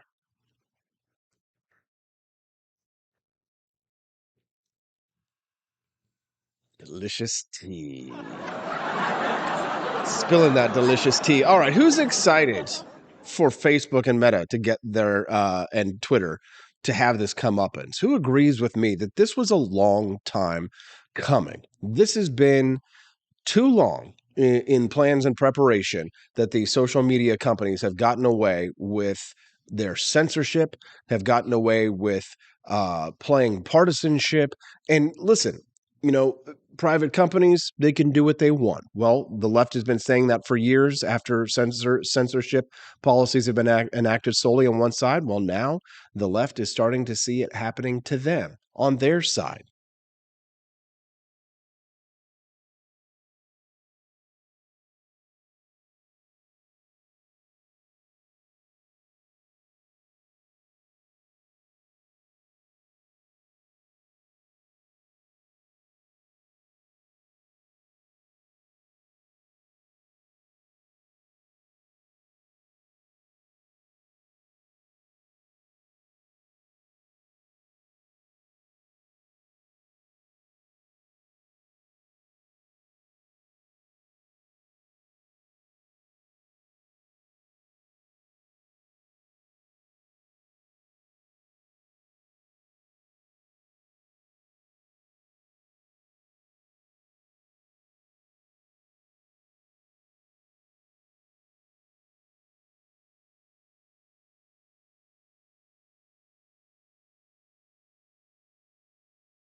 Thank you so much, and we'll see you tomorrow on wakeupAmericaShow.com.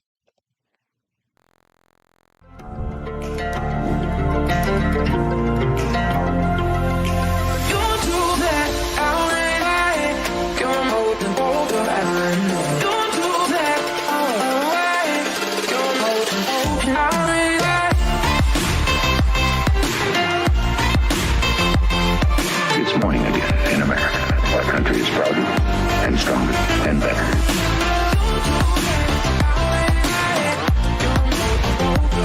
I like shooting things, but whenever I can't shoot something, I like to cut things. My life isn't all about shooting and stabbing and cutting, though. Sometimes I have to do actual work, but when I work, I still like to have fun. And there's nothing less fun than trying to cut with a crappy knife. Thankfully, from the ancient sect of Christian knights, who also loved cutting and stabbing, comes a new implement that has received my personal blessing, the Templar knife. Like the ancient sword of Excalibur, you don't choose a Templar knife, it chooses you. You just decide what kind you want on the website first, however, and then order it online, and then it chooses you. The Templar knife comes in a variety of shapes. As a man of culture and taste, I have decided I will never use a terrible knife again. And thanks to the inspiration provided by this excellent product, I have decided to launch a new crusade against anyone using less than superior knives. Join me, brothers and sisters, by visiting uppercuttactical.com/pages/Templar-knives. That's a lot of slashes. For that, you'll need a Templar knife. For 10% off, use code AP for Liberty and join me in a quest for glory, for liberty, for Christendom, for the Templar knife. Get yours today. Fire.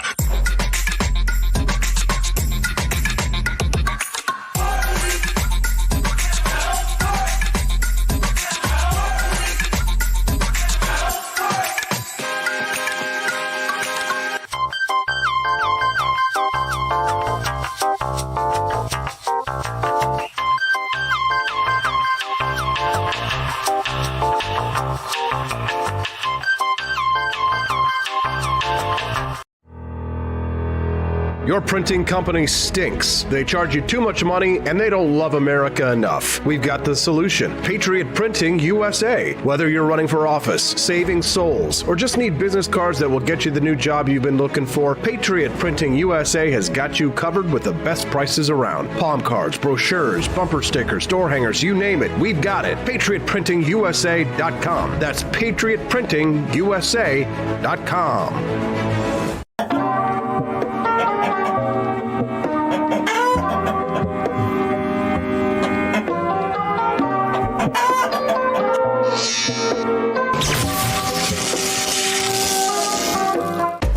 Want an engaging website to boost your business? You're just a click away from 5-star Fiverr talent. Hundreds of freelancer skills like web design. Head to Fiverr.com today and get something started.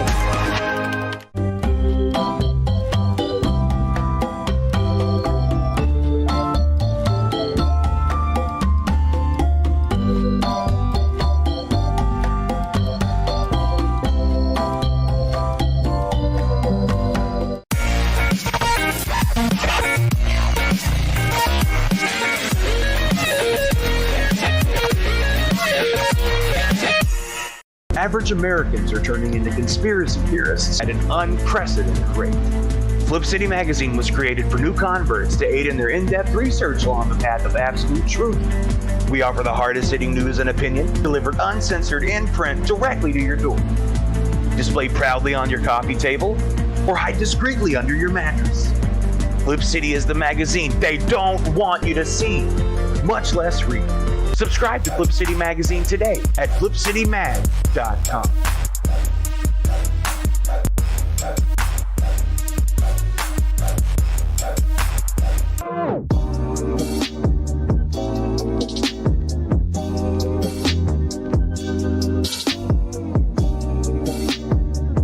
I would remind you that extremism in the defense of liberty is no vice. It is better to settle these matters in the courts than on the streets, and new laws are needed at every level. But law alone cannot make men see right.